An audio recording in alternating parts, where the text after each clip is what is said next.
महादेव जी ते एकला पर्वत में कैया रोए तो महादेव जी ते एकला पर्वत में कैया रोए तो पार्वती ते हुक्म करो तो शहर बसाए जा पार्वती ते हुक्म करो तो शहर बसाए जा पणवारे राजवारे शिव शंकर जटाधारी वारे राजवारे शिव शंकर जटाधारी महादेव जी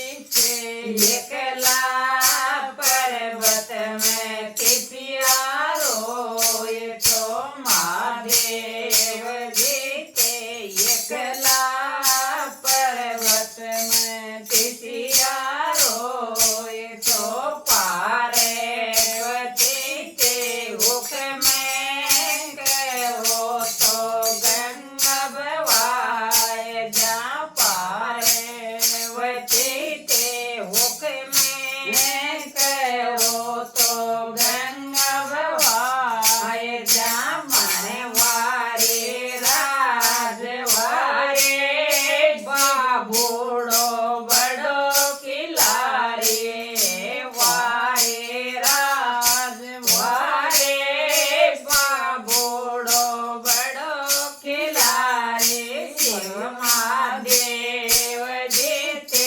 एकला पर्वत में कैया रोए तो महादेव जी ते एकला पर्वत में बोकारोए तो पार्वती ते हुक्म करो तो भोजन लगाए जा पार्वती ते हुक्म करो तो भोजन लगाए जा पणवारे राजवारे शिव शंकर जटाधारे वारे राजवारे शिव शंकर जटाधारे।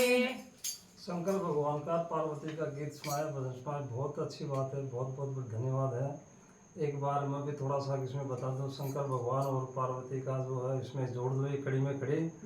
तो एक बार ब्रह्मा जी ने एक सब देवताओं की एक मीटिंग बुलाई और मीटिंग बुला करके सब देवताओं को कहा कि भाई जो है सबसे कीमती वस्तु क्या है दुनिया में।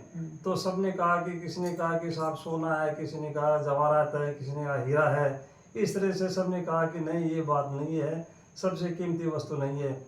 तो सब देवताओं ने मिलकर के कहा था कि वो ब्रह्मा जी से कि आप ही बताओ महाराज सबसे कीमती वस्तु क्या है। तो ब्रह्मा जी ने बताया था कि सबसे कीमती वस्तु प्रेम है। तो प्रेम है, तो प्रेम किस में ज़्यादा, घर वालों में प्रेम है, माता पिता का प्रेम है, वो सब रिश्तेदारों का प्रेम, वो तो सब स्वार्थ का है वो तो। लेकिन जो प्रेम की असली जो चीज़ है वो कि भाई चलो सब देवताओं ने कहा कि भाई विष्णु भगवान और लक्ष्मी के पास में सबसे प्रेम है उनके पास में, तो वो प्रेम है उनके पास में। तो ब्रह्मा जी ने कहा था कि नहीं, ये भी बात सही नहीं है। तो सब बताया कि आप ही बताओ। तो सब बताया कि शंकर भगवान का और पार्वती का प्रेम, आपस का प्रेम है, वो सबसे घनिष्ठ प्रेम है।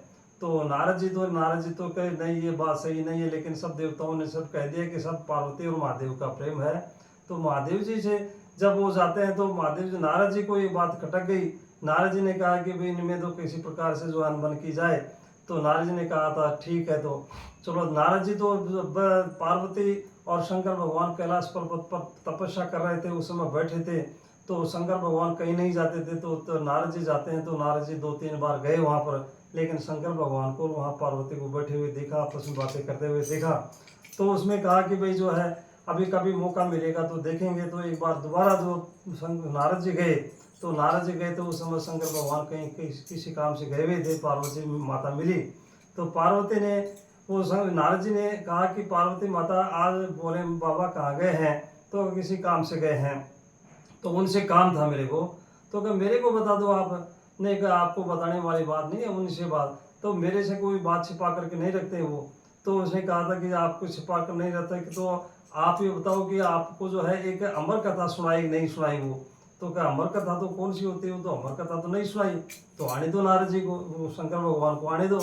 तो जो है इस तरह से नारद जी ने कहा कि मेरे को बताना पड़ता है आप कि नारद जी इस तरह से आए थे, और इस तरह से दूसरे जा करके ना शंकर भगवान आते हैं पार्वती के पास में। पार्वती वैसे रुष्ट हो जाती है, रुष्ट होते ही जो है कि जो मेरे को जो है आपने मेरे से बात छुपाई है, तो वो बात बताओ पहले। तो रुष्ट होकर के वो जो बताती कि भाई देवताओं की इस तरह से जो बातें हुई हैं आपस में, वो मेरे को बताओ आप क्या बात है, वो अमर कथा कौन सी है। तो उसने कहा कि लक्ष्मी इस तरह से पार्वती जो कह रही है शंकर भगवान की, इस तरह से जो है सबको सुनाने वाली बात नहीं है वो अमर कथा। तो अमर कथा तो कोई जो है विशेष इस तरह से बताई जाती है, औरतों के नहीं बताई जाती है वो। तो नहीं, वो रुष्ट हो गई, तो मेरे को बताओ। तो पार्वती रुष्ट हट पर आ जाती है, तो शंकर भगवान कहते हैं कि वो पार्वती जो है कि जो अमर कथा तो आपको सुनाएंगे, लेकिन जो सुनाने के बाद में नेत्र खोला उन्होंने शंकर भगवान ने, तो कि नारद जी आए थे, तो नारद जी ने देखा कि भाई इस तरह से वो बात होगी। तो शंकर भगवान ने उस समय बता दिया था कि जो औरतों की बात पचती नहीं है, पेट में नहीं रहती, वो इसलिए नहीं बताई जाती है कि 4-5 औरतें हो जाती हैं तो वो बातें खंडित हो जाती हैं, और ये अमर कथा है, नहीं मेरे को सुनाओ आप। तो जो है पार्वती शंकर भगवान दोनों एक पर्वत पर चले जाते हैं, और वहाँ वो शंकर भगवान वो पार्वती को अमर कथा सुनाते हैं। वो अमर कथा सुनाते हैं, वो तो लंबी बात है। तो उसमें जो है एक शंकर भगवान उसमें कहते हैं कि जो है इस तरह से हूँ स्वामी बोलते जाना, इस तरह से जो है। लेकिन वो पार्वती को कुछ देर बाद में वो नींद आ गई। तो वो शंकर भगवान ने सब एक ताली बजा करके सब पक्षियों को उड़ा दिया था वहाँ पर, कि वहाँ कोई सुने नहीं। इस तरह से एक तोते का जो है उसमें था एक, उसमें अंडा था, वो अंडा होकर के जो है उसमें एक, जब शंकर भगवान कथा कहने लगे तो उसमें एक अंडा उसमें जीव हो गया। तो उसमें जो है सब वो जो है शंकर भगवान जो है जो हूँ स्वामी इस तरह से नींद आ गई। तो तोते का जो बच्चा था वो कहता रहा, तो उसमें जहाँ पार्वती को जगाया उसने कि उठो आप। तो इस तरह से उठ करके जो है उसमें जगाते हैं, तो वो कहते हैं कि भाई आपने जो कथा पूरी नहीं सुनी। इस तरह से जो है वो जो उस तोते का जो जानवर जो था बच्चा था, वो उसने बात पूरी सुन ली, और उसने बात सुन ली तो शिव जी जो है भगवान शंकर भगवान थे कि भाई उसने बात सुन ली है। तो वो जा करके जो है वेद व्यास जी के चले जाते हैं, वो वेद व्यास जी के जो पीछे शंकर भगवान जाते हैं। तो शंकर भगवान कहते हैं कि भाई अमर कथा सुन ली इस तरह से। तो जो है वेद व्यास जी की पत्नी में वो जो है गर्भ में चले जाते हैं इस तरह से, और जो है क्रम में जा करके सुखदेव के नाम से वो जो है बाद में जन्म लेते हैं। इस तरह से सुखदेव जी का जो जन्म हुआ था, इस तरह से शंकर भगवान ने वो जो है एक इस तरह से एक कहानी है, इस तरह से मैं उन्हें बताई है। आपको भी बहुत बहुत धन्यवाद। शंकर भगवान का गीत सुना है, इसके लिए बहुत धन्यवाद आप।